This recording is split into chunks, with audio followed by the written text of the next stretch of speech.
Hello, everybody, and welcome to another edition of the Strike Zone. It's time to talk about districts and district formatting.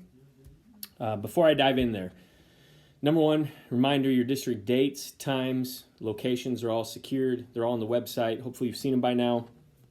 Reminder that because there's 3 days to choose a district tournament to operate under, we're not going to have the complete field of teams and individuals set till likely really late on the 3rd or first thing on the 4th. So just a heads up with that.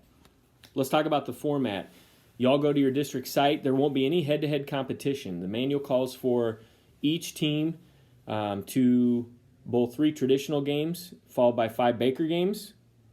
And from that, we will determine who the team district tournament champion is based off the cumulative total pinfall score.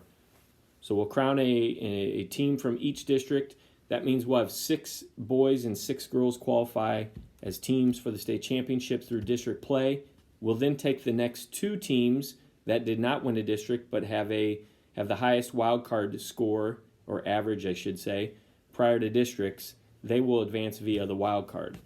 Speaking of that, reminder again, you're not going to have any head-to-head play, so you will know before the district tournament starts where you're at in the wild card rankings. That should all be finalized and secured before district tournament play. How individuals qualify. And before I dive into this, a reminder that anytime you sub, the starter who started that game gets credit for that game's worth of pins. So regarding individuals, they will qualify based off their 3-game score. In districts with 5 teams, we're going to take the top 8. In districts with 4 teams, we'll take the top 7. The manual also specifically states that the state qualifiers will include the top X amount of individuals plus ties. So if there are ties for that last qualifying position, maybe there's a tie for 7th, both individuals would qualify for state. I should also note, though, that even though we're going to have 7 or 8 individuals qualify, we are going to medal out the top 10 at districts. So just a heads up with that. Let's move into lane assignments and rotating procedures. We have already spoken to on the phone, emailed back and forth, or even have talked via Zoom to all of your district hosts, and they have this information already with them, and they've already been working with their proprietors. Nonetheless, here's what we've told them when they've structured your day at districts. Number one, obviously be in the know and work with your bowling proprietor and also local DHMs when we're talking COVID-19 considerations. So they've already probably taken care of a lot of this. Make sure they're on the same page and have good practices in place due to COVID-19. Your lane assignments will be randomly drawn. The rotation of lanes, the language we provided was, number one, for traditional games, we've asked for 1 game per pair. After 1 game, the odds will go left. Odd lanes, even lanes will go right. And again, if at all possible, we're trying to not allow a school to bowl back-to-back, compete on the same lanes in back-to-back games. So we're trying to move people around.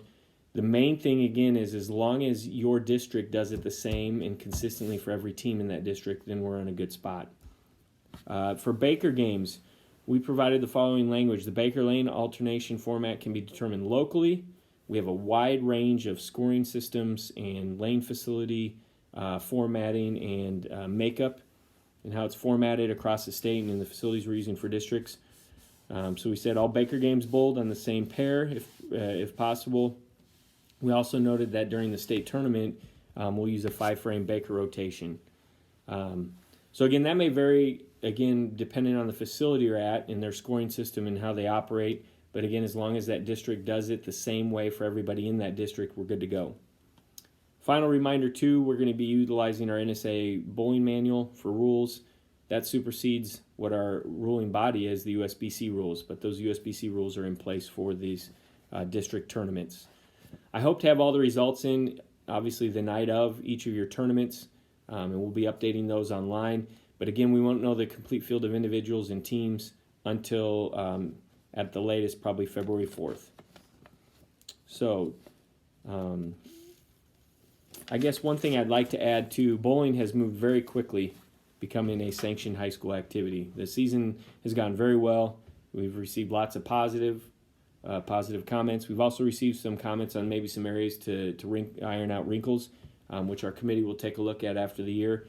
But what I want to do is specifically thank those hosts and those host schools for stepping up and supporting and hosting districts in year one. I wish you all the best of luck at districts, and we'll talk soon.